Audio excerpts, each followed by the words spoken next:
Hello friends, हमारे YouTube channel के सभी दर्शकों को मेरा यानी डॉक्टर रघुवीर सिंह मौर्य का नमस्कार। दोस्तों, मैं इस वीडियो में आपके लिए लेकर आया हूं छात्रावासों में गेस्ट फैकल्टी के रूप में विद्या संबल योजना से जुड़ी अपडेट और साथ ही साथ में राजकीय महाविद्यालयों में विद्या संबल योजना के तहत गेस्ट फैकल्टी शिक्षकों से जुड़ी हुई अपडेट। अगर आप चैनल पर नए हैं तो चैनल को सब्सक्राइब जरूर कीजिएगा।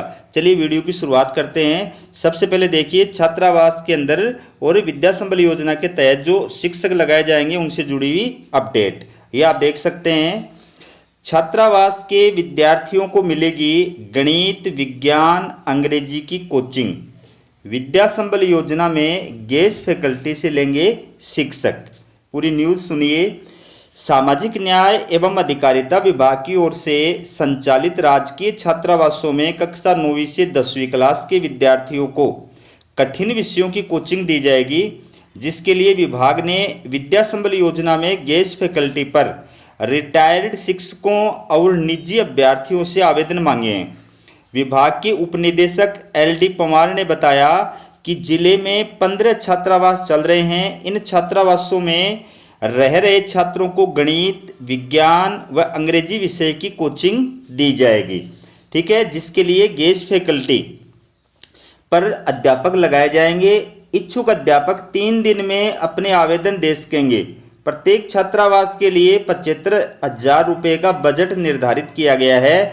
आवेदन संबंधित ब्लॉक सामाजिक सुरक्षा अधिकारी कार्यालय अथवा संबंधित छात्रावास में जमा करा सकेंगे।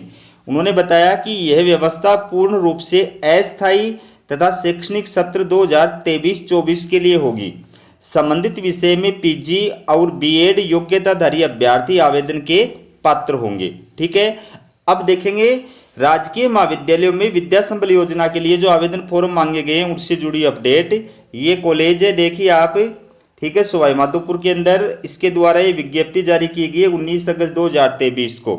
और इस विज्ञप्ति की सभी डिटेल जो है वो सभी महाविद्यालयों की सेम है, इसलिए मैं एक विज्ञप्ति की डिटेल आपको बता देता हूँ। ठीक है, आयुक्तालय कॉलेज शिक्षा के परिपत्र दिनांक 12/8/2023 एवं वित्त विभाग के परिपत्र दिनांक 7/8/2023 की अनुपालना में राज्य सरकार द्वारा घोषित विद्या संबल योजना के अंतर्गत 24 सप्ताह अथवा 28/2/2024 जो भी पहले हो, अधिकतम 14 साप्ताहिक घंटे अनुसार 800 रुपये प्रति कालांश मानदेय के आधार पर गेस्ट फैकल्टी पूर्णतया अस्थायी के रूप में निम्नांकित महाविद्यालयों में विभिन्न विषयों में अध्यापन कार्य करने हेतु दिनांक 25/8/2023 साय 5 बजे तक आवेदन पत्र निर्धारित प्रारूप में आमंत्रित हैं।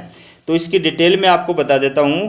दोस्तों, राजकीय महाविद्यालयों में जो राजशेष महाविद्यालय हैं उनके अंदर विद्या संबल योजना के तहत असिस्टेंट प्रोफेसर की वैकेंसी के लिए विज्ञप्ति जारी की गई है। तो इसमें पहले ही आपको जो क्लियर कर दिया गया है कि आपको कब तक रखा जाएगा, या तो 24 सप्ताह या 28 फरवरी, दोनों में जो भी पहले पूरा होगा आपको पद से हटा दिया जाएगा। और इसमें आपको जो है प्रति कालांश 800 रुपये मानदेय प्रदान किया जाएगा। एक कालांश के 800 रुपये प्रदान किए जाएंगे, लेकिन इसमें शर्त ये भी जोड़ दी अब की बार साथ में कि आप एक सप्ताह के अंदर 14 कालांश से ज़्यादा नहीं ले सकते, और ये पद पूरी तरह से अस्थायी है। ठीक है, आवेदन जो है करने की जो लास्ट डेट है इस महाविद्यालय में वह 25/8/2023 साय 5 बजे तक। अब इसमें देखिए कौन से महाविद्यालय के अंदर, राजकीय कृषि महाविद्यालय सवाई माधोपुर के अंदर ये कौन कौन से विषय देखिए। बहरामडा खुर्द ये महाविद्यालय है। इस टोडा भीम, करौली, शाहबाद और बारा, कितने महाविद्यालय हो गए? सवाई माधोपुर, बहरामडा खुर्द, टोडा भीम, करौली, शाहबाद और बारा, 6 महाविद्यालय हो गए। 6 महाविद्यालयों के अंदर सस्य विज्ञान, पादप प्रजनन एवं आनुवांशिकी, मृदा विज्ञान एवं कृषि रसायन, कृषि शिक्षा एवं प्रसार, उद्यानिकी या बागवानी, इन विषयों में निर्धारित प्रपत्र में आवेदन फॉर्म आमंत्रित हैं। ठीक है, तो ये जो विषय हैं इतने सारे महाविद्यालयों में इन सभी विषयों के अंदर एक एक पद के लिए जो आवेदन फॉर्म आमंत्रित किए गए हैं। ये महाविद्यालय शहीद कैप्टन रिपुदमन सिंह राजकीय महाविद्यालय सवाई माधोपुर। ठीक है, बाकी योग्यता क्या होगी, सिलेक्शन किस प्रकार से होगा, आवेदन आपको कैसे करना है, ठीक है, वो पूरी प्रोसेस में आपको एक साथ जो है पूरे वीडियो के अंदर बता दूंगा। ठीक है, अगला जो कॉलेज है वो देखिए, ये है राजकीय महाविद्यालय गंगापुर सिटी, ये 19/8/2023 की विज्ञप्ति है। तो इसमें बाकी बातें सेम है। आवेदन करने की लास्ट डेट जो है वो 26 अगस्त 2023 है। और इस नोडल केंद्र के अधीन जो महाविद्यालय संचालित है वो देखिए, राजशेष महाविद्यालय, राजकीय महाविद्यालय मलारना डूंगर। इसमें अंग्रेजी साहित्य, हिंदी साहित्य, उर्दू, भूगोल, राजनीति विज्ञान, इतिहास और समाजशास्त्र, प्रत्येक केंद्र एक पद है। फिर राजशेष महाविद्यालय राजकीय कन्या महाविद्यालय गंगापुर सिटी, इसमें अंग्रेजी साहित्य, हिंदी साहित्य, भूगोल, उर्दू, राजनीति विज्ञान, इतिहास और समाजशास्त्र सबकी एक एक पोस्ट है।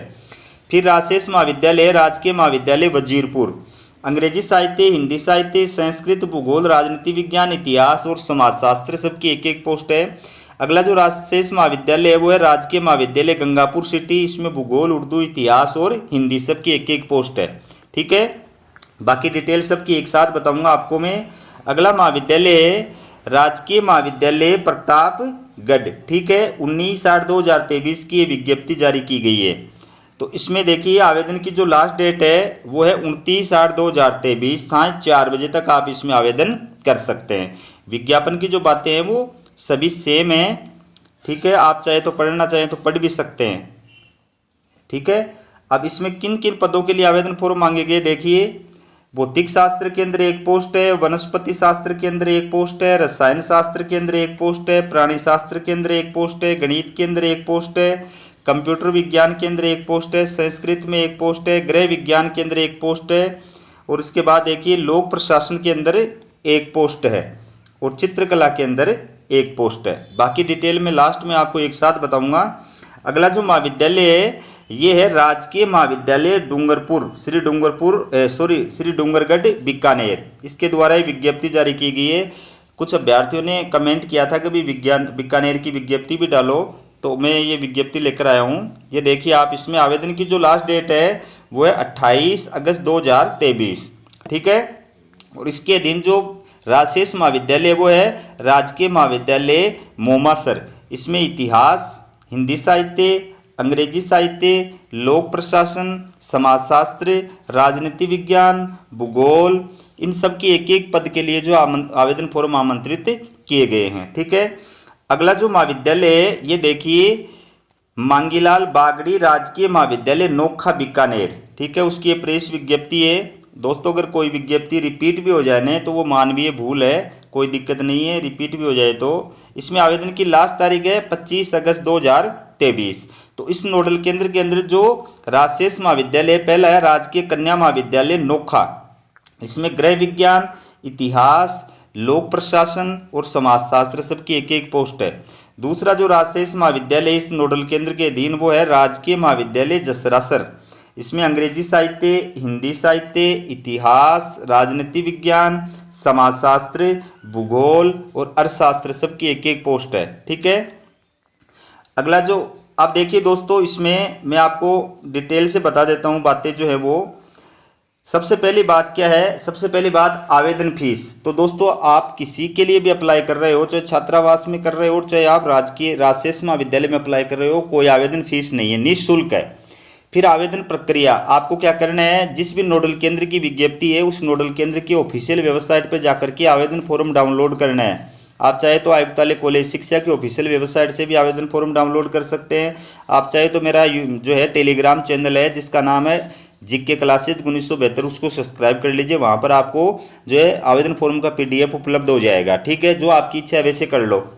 तो आवेदन फॉर्म आपको डाउनलोड करना है, उसको पूरी तरह से फिलअप करना है, और उसके साथ में आपके जो एकेडमिक डॉक्यूमेंट्स हैं, एक्सपीरियंस वाले डॉक्यूमेंट्स हैं, रिसर्च पेपर वाले डॉक्यूमेंट्स हैं, कास्ट सर्टिफिकेट वाले डॉक्यूमेंट्स हैं, उन सब की जो है डॉक्यूमेंट्स की सेल्फ अटेस्टेड फोटोकॉपी आपको साथ में लगानी है। ठीक है, आप चाहें तो इनको बाई हैंड जो है उस नोडल केंद्र के अंदर जमा करा सकते हैं, आप चाहें तो बाई पोस्ट भी नोडल केंद्र के अंदर जमा करा सकते हैं। लेकिन आपको विशेष रूप से ध्यान किस चीज़ का रखना है कि आपको फॉर्म तो भेजना होगा नोडल केंद्र के नाम से, नोडल केंद्र के प्राचार्य के नाम से, लेकिन आवेदन फॉर्म जो भरेंगे ना उस फॉर्म के ऊपर महाविद्यालय का नाम जो लिखेंगे वो उस नोडल केंद्र के दिन जिस कॉलेज के लिए आप अप्लाई कर रहे हैं उस कॉलेज का नाम आएगा, उस राजशेष कॉलेज का नाम आएगा। ठीक है, पहली बात। दूसरी बात, अगर एक नोडल केंद्र के दिन एक से ज़्यादा महाविद्यालय के लिए आप अप्लाई कर रहे हैं तो आपको अलग अलग फॉर्म जो है अप्लाई करने पड़ेंगे। एक ही आवेदन फॉर्म से आप एक से ज़्यादा जो है अप्लाई नहीं कर सकते हैं। ठीक है, अब बात करते हैं योग्यता। तो दोस्तों इनमें आवेदन करने के लिए जो राजशेष महाविद्यालय में आवेदन करने के लिए असिस्टेंट प्रोफेसर की जो योग्यता है वो क्या है, वो देखिए आप सहायक आचार्य यानी असिस्टेंट प्रोफेसर के लिए जिस विषय में आप अप्लाई कर रहे हैं उस विषय में या उससे संबद्ध विषय में आपके पास में मास्टर डिग्री होनी चाहिए यानी पीजी होनी चाहिए और उसमें कम से कम 55% मार्क्स होने चाहिए। इसमें SC ST OBC non creamy layer और विकलांग कैटेगरी के जो अभ्यर्थी होते हैं उनको मैक्सिमम मार्क्स में 5% की छूट प्रदान की जाती है, यानी वो पीजी में 50% होने पर भी अप्लाई करने के योग्य होते हैं। लेकिन इसके लिए उनको वैलिड जो है सक्षम अधिकारी के द्वारा जारी किया गया कास्ट सर्टिफिकेट जो है वो प्रस्तुत करना होगा। ठीक है, अब इसके साथ आपके पास में क्या डिग्री होनी चाहिए, आप विश्वविद्यालय अनुदान आयोग या CSIR के द्वारा जो नेट कंडक्ट कराई जाती है वो नेट क्वालिफाइड होने चाहिए। अगर आपके पास में ये डिग्री नहीं है तो स्टेट लेवल की जो पात्रता परीक्षा होती है सेट या स्लेट वो आप क्वालिफाइड होने चाहिए। ठीक है, अगर मान लो वो भी नहीं है, ना आप नेट क्वालिफाइड है ना आप सेट या स्लेट क्वालिफाइड है, आप जो है MPhil या PhD क्वालिफाइड है और MPhil या PhD बेस पर आप आवेदन करना चाहते हैं तो इसके लिए शर्त ये है कि आपकी MPhil या PhD जो है वो UGC रूल्स 2009 या 2016 के अकॉर्डिंग होनी चाहिए। आपकी PhD की डिग्री के ऊपर ये लिखा हुआ है बाकायदा कि कौन से रूल के अकॉर्डिंग आपको वो PhD की डिग्री मिली है। ठीक है, और अगर मान लीजिए आपका MPhil या PhD के अंदर रजिस्ट्रेशन 11 जुलाई 2009 से पहले का है, ठीक है, आपकी MPhil या PhD का रजिस्ट्रेशन 11 जुलाई 2009 से पहले का है, उस स्थिति में आपकी PhD MPhil तभी मान्य की जाएगी जब आप ये जो है इन बिंदुओं को प्रमाणित करने का एक प्रमाण पत्र जो है वो जारी किया जाएगा। और ये जारी कौन करेगा, ये देखिए, इन शर्तों को पूरा करने को संबंधित विश्वविद्यालय के कुल सचिव अथवा संकाय अध्यक्ष द्वारा सत्यापित किया जाए। तो ये जो प्रमाण पत्र है वो आप प्रस्तुत करेंगे तो ही आप MPhil या PhD बेस पर अप्लाई कर सकते हैं। ठीक है, अब इसके साथ साथ एक महत्वपूर्ण निर्देश मैं आपको और बता देता हूं, ये आप देख सकते हैं कि जिन विषयों में UGC के द्वारा नेट कंडक्ट नहीं कराई जाती है, CSIR के द्वारा नेट कंडक्ट नहीं कराई जाती है या स्टेट पात्रता परीक्षा सेट या स्लेट कंडक्ट नहीं कराई जाती है, अगर उन विषयों के लिए आप अप्लाई कर रहे हैं तो उनके अंदर आपके पास में जो है मास्टर डिग्री के अंदर 55% है तो आप अप्लाई करने के योग्य हैं। ठीक है, पीजी बेस पर आप अप्लाई करने के योग्य हैं। बहुत सारे प्रोफेशनल कोर्स ऐसे हैं जिनमें न नेट कराई जाती है, न सेट कराई जाती है, न स्लेट कराई जाती है, तो वो अभ्यर्थी जो है वो मास्टर डिग्री में 55% बेस के आधार पर अप्लाई करने के योग्य हैं।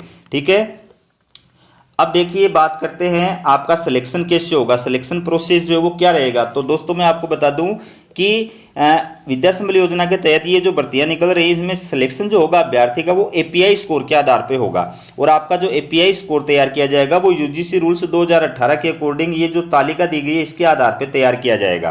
तो आप देख सकते हैं स्नातक यानी UG के अंदर आपके अगर 80% या उससे ऊपर नंबर आए हुए हैं तो 21 नंबर दिए जाएंगे, 60% या उससे ऊपर नंबर आए हुए हैं तो 19 नंबर दिए जाएंगे, 55% से ऊपर और 60% से कम है तो 16 नंबर दिए जाएंगे, 45% से ऊपर और 60% से 55% से कम है तो 10 नंबर दिए जाएंगे। ठीक है, इसके बाद अब बात करते हैं स्नातकोत्तर यानी पीजी की। पीजी में अगर आपके 80% या उससे ऊपर है तो आपको 25 नंबर दिए जाएंगे, आपके 60% से अधिक और 80% से कम है तो आपको 23 नंबर दिए जाएंगे, 55% से ऊपर और 60% से कम है तो आपको 20 नंबर दिए जाएंगे। इसमें SC ST OBC के अंदर नॉन क्रीमी लेयर और विकलांग को जो है छूट भी दी गई है, वो आप इसको पढ़ लीजिए कॉलम को। MPhil कर रखी है आपने तो MPhil में 60% या उससे ज़्यादा नंबर है तो 7 नंबर दिए जाएंगे, 55% से अधिक और 60% से कम है तो 5 नंबर दिए जाएंगे। अगर आपने PhD कर रखी है तो आपको 25 नंबर दिए जाएंगे, JRF से नेट क्वालिफाइड है तो 10 नंबर दिए जाएंगे, अकेले नेट क्वालिफाइड है तो 8 नंबर दिए जाएंगे, सेट या स्लेट क्वालिफाइड है तो आपको 5 नंबर दिए जाएंगे। ठीक है, इसके बाद में बात करते हैं आपके पेपर पब्लिकेशन की, शोध प्रकाशन। तो शोध प्रकाशन के आपको अधिकतम 6 नंबर दिए जाएंगे, यानी एक शोध प्रकाशन के आपको 2 नंबर दिए जाएंगे, तो आप ज़्यादा से ज़्यादा 3 ही शोध प्रकाशन लगा सकते हो, अपने पेपर जो है पब्लिश्ड है वो 3 ही लगा सकते हो। लेकिन शर्त ये है कि आपके जो पेपर पब्लिश्ड हुए हैं वो UGC लिस्टेड जर्नल के अंदर प्रकाशित किए हुए होने चाहिए तो ही वो मान्य होंगे, वरना मान्य नहीं होंगे।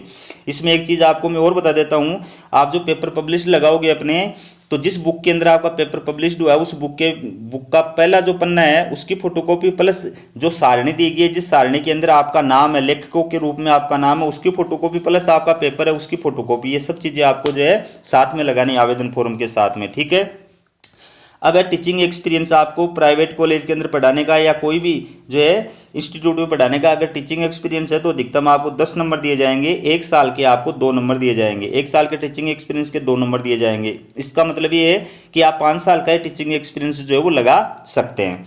बात करते हैं पुरस्कारों की, तो अगर आपको राष्ट्रीय अंतर्राष्ट्रीय स्तर पर कोई पुरस्कार मिला तो 3 नंबर दिए जाएंगे। राज्य स्तर पर कोई पुरस्कार मिला तो 2 नंबर दिए जाएंगे। अब इसमें विशेष रूप से ध्यान ये रखना है कि जो एमफिल या पीएचडी वाले हैं, दोनों एमफिल भी कर रखी है पीएचडी भी कर रखी है, उनको 25 नंबर से ज़्यादा नहीं दिए जाएंगे। जिसने जेआरएफ भी कर रखी है, नेट भी कर रखी है या सेट भी कर रखी है, तीनों या दोनों, तो 10 नंबर से ज़्यादा नहीं दिए जाएंगे। और अवार्ड जो आपको चाहे कितने भी अवार्ड मिले लेकिन 3 नंबर से ज़्यादा नहीं दिए जाएंगे। इस प्रकार से आपका जो स्कोर कार्ड तैयार किया जाएगा शॉर्ट लिस्टेड करने के लिए, वो इस प्रकार से तैयार किया जाएगा कि शैक्षणिक प्राप्तांक के 84 नंबर दिए जाएंगे, शोध प्रकाशन के 6 नंबर दिए जाएंगे, शिक्षण अनुभव के 10 नंबर दिए जाएंगे। टोटल स्कोर कार्ड 100 नंबर का होगा। इसमें से जो है किसी भी विषय के अंदर टॉप 3 स्कोर कार्ड वाले जो अभ्यर्थी होंगे उनका डॉक्यूमेंट वेरिफिकेशन के लिए कॉलेज के द्वारा कॉल किया जाएगा या ईमेल किया जाएगा या डाक द्वारा सूचना दी जाएगी। ठीक है, तो अगर पहला एपीआई स्कोर का अभ्यर्थी है उस विषय का, उसका डॉक्यूमेंट सही पाए जाएंगे तो उसको ज्वाइनिंग प्रदान की जाएगी। ज्वाइनिंग के पहले आपको क्या करना पड़ेगा, एक शपथ पत्र जो है 100 रुपये के स्टाम्प पेपर पर बनवा करके देना पड़ेगा। ठीक है, अगर पहले एपीआई स्कोर वाले अभ्यर्थी के डॉक्यूमेंट सही नहीं पाए जाएंगे तो फिर दूसरा जो एपीआई स्कोर वाला अभ्यर्थी उस विषय के अंदर उसको जो है बुलाया जाएगा और उसके डॉक्यूमेंट चेक किए जाएंगे और सही पाए जाने पर उसको ज्वाइनिंग प्रदान की जाएगी। वो 100 रुपये का स्टाम्प पेपर पर शपथ पत्र उसको भर करके देना होगा। ठीक है, ये जो वैकेंसी है दोस्तों अगली, ये है एसएफएस स्ववित्त पोषित योजना के तहत ये वैकेंसी निकाली गई है। ये है अध्यक्ष विकास समिति बीबीडी राजकीय महाविद्यालय चिमनपुरा शाहपुरा जयपुर। ठीक है, ये स्ववित्त पोषित योजना के तहत वैकेंसी निकाली गई है। तो आप देख सकते हैं, मैं इसको पढ़ के दिखा देता हूँ। महाविद्यालय में संचालित स्नातकोत्तर स्ववित्त पोषित प्राणी शास्त्र पर्यावरण विज्ञान विशेषज्ञता के प्रार्थी को प्राथमिकता एवं रसायन विज्ञान कार्बनिक रसायन विशेषज्ञता के प्रार्थी को प्राथमिकता। कक्षाओं के अध्यापन हेतु यूजीसी योग्यताधारी अनुपलब्धता पर योग्यता स्थलनीय। इसका मतलब क्या हुआ कि अभी जो मैंने असिस्टेंट प्रोफेसर की योग्यता बताई थी, अगर वो योग्यताधारी अभ्यर्थी किन्हीं विषयों के अंदर उपलब्ध नहीं होते हैं तो पीजी किया हुआ जो अभ्यर्थी उस विषय में उसको भी रख लिया जाएगा। ठीक है ना, तो पीजी किया हुआ अभ्यर्थी वो भी इन विषयों के अंदर अप्लाई कर सकता है, उसके भी नंबर आने की चांसेज हैं। प्रति कालांश रुपये 500 की दर से अध्यापन कार्य अवधि तक 2 व्याख्याताओं हेतु प्रत्येक पद के 2 व्याख्याता के लिए आवेदन मय दस्तावेज दिनांक 26/8/2023 दोपहर 1 बजे तक आमंत्रित किए जाते हैं।